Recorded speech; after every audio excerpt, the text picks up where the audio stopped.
നമസ്കാരം. Daily Malayali Ireland ജാലകത്തിലേക്ക് സ്വാഗതം. അയർലൻഡിലെ തെരുവിൽ ഇന്ത്യൻ വംശജനായ മുൻ ഐറിഷ് പ്രധാനമന്ത്രിക്ക് നേരെ അതിക്രമം. അയർലൻഡിനോട് അടുത്തുള്ള 2 പ്രധാന നഗരങ്ങളിൽ വരെ ആണവായുധങ്ങൾ എത്തും. 2026 അയർലൻഡ് ബജറ്റ് പ്രഖ്യാപനം ഒക്ടോബർ 7 പ്രതീക്ഷയർപ്പിക്കാതെ ജനങ്ങൾ. പൊതുജനങ്ങൾക്കായി ഏതൊക്കെ തരത്തിലുള്ള നടപടികൾ സ്വീകരിക്കാമെന്ന ആലോചനയിൽ മന്ത്രിസഭ.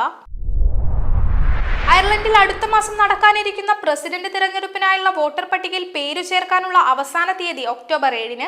തിരഞ്ഞെടുപ്പിൽ വോട്ട് ചെയ്യാൻ വിദ്യാർത്ഥികളെ പ്രോത്സാഹിപ്പിക്കുന്നതിനും ഒരു പദ്ധതി തയ്യാറാക്കുന്നതിനുമായി അയർലൻഡിലെ തിരഞ്ഞെടുപ്പ് കമ്മീഷൻ കോളേജ് ക്യാമ്പസുകൾ സന്ദർശിക്കുന്ന ക്യാമ്പയിൻ ആരംഭിച്ചു. അയർലൻഡിൽ വീടില്ലാത്തവരും അടിയന്തര താമസ സൗകര്യങ്ങളിൽ കഴിയുന്നവരുമായ കുട്ടികളുടെ എണ്ണം 5000 കവിഞ്ഞു. ഭവന വകുപ്പ് പ്രസിദ്ധീകരിച്ച കണക്കുകൾ പ്രകാരം 5014 കുട്ടികളാണ് സർക്കാർ നൽകുന്ന താമസ സൗകര്യങ്ങളിൽ താമസിക്കുന്നത്. അയർലൻഡിൽ ഈ വർഷത്തെ +2 പരീക്ഷകളിൽ കോപ്പിയടിച്ചതിന്റെ പേരിൽ ലീവിംഗ് സർട്ടിഫിക്കറ്റ് സ്ഥിരമായി തടഞ്ഞുവെച്ച വിദ്യാർത്ഥികളുടെ എണ്ണം ഇരട്ടിയായി. സ്റ്റേറ്റ് എക്സാമിനേഷൻ കമ്മീഷൻ നൽകിയ പുതിയ കണക്ക് പ്രകാരം 2025 155 ലീവിംഗ് സർട്ടിഫിക്കറ്റ് ഫലങ്ങളും 2024 105 ഫലങ്ങളും സ്ഥിരമായി തടഞ്ഞുവച്ചിരിക്കുകയാണ്. ഓണം ഗംഭീരമായി ആഘോഷിച്ച് south east Galway Malayali association. Onam Poovili 2025 എന്ന പേരിലായിരുന്നു ആഘോഷം.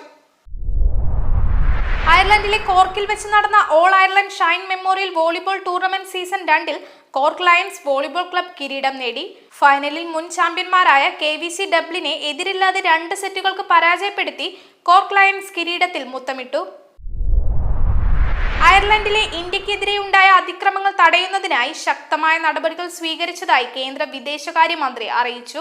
അയർലൻഡ് പ്രസിഡന്റ് മിക്കായേൽ ഡി ഹിങ്കിൻസും ഡെപ്യൂട്ടി പ്രൈം മിനിസ്റ്റർ സൈമൺ ഹാരിസും അതിക്രമങ്ങളെ പരസ്യമായി അപലപിക്കുകയും ഇത്തരം നിന്ദ്യമായ അക്രമവും വംശീയതയും നടത്തിയവർക്കെതിരെ അന്വേഷണം നടത്തി കർശന നടപടി സ്വീകരിക്കുമെന്നും ഉറപ്പു നൽകുകയും ചെയ്തു.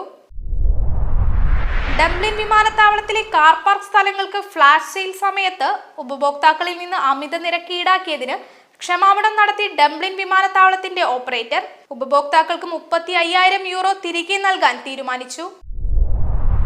ഡംബ്ലിൻ വിമാനത്താവളത്തിലെ പുതിയ നിയമങ്ങൾ അനുസരിച്ച് ഹാൻഡ് ലഗേജിൽ നിന്ന് ദ്രാവകങ്ങൾ, ജെല്ലുകൾ, ഇലക്ട്രോണിക് വസ്തുക്കൾ എന്നിവ പുറത്തെടുക്കേണ്ടതില്ല. 100 മില്ലി ലിക്വിഡുകളുടെയും ജെല്ലുകളുടെയും പരിധിയിൽ ഇളവ് വരുത്തി 2 ലിറ്ററായി ഉയർത്തിക്കൊണ്ടുപോകാവുന്ന വസ്തുക്കളുടെ എണ്ണത്തിനും പരിധിയില്ല. ഹെഡ്ജ് കട്ടിംഗ് സീസൺ ഗാർഡ മുന്നറിയിപ്പ് നിലവിൽ. റോഡിന്റെ വശങ്ങളിലെ പുല്ലും ചെടികളും വെട്ടിമാറ്റുന്നതിനുള്ള ഹെഡ്ജ് കട്ടിംഗ് സീസൺ സെപ്റ്റംബർ 1 ആരംഭിച്ചതിനാൽ വാഹനയാത്രികർക്ക് ഗാർഡ സുരക്ഷാ മുന്നറിയിപ്പ് നൽകി. അയർലൻഡിൽ കഴിഞ്ഞ 3 മാസമായി COVID-19 കേസുകളുടെ എണ്ണം തുടർച്ച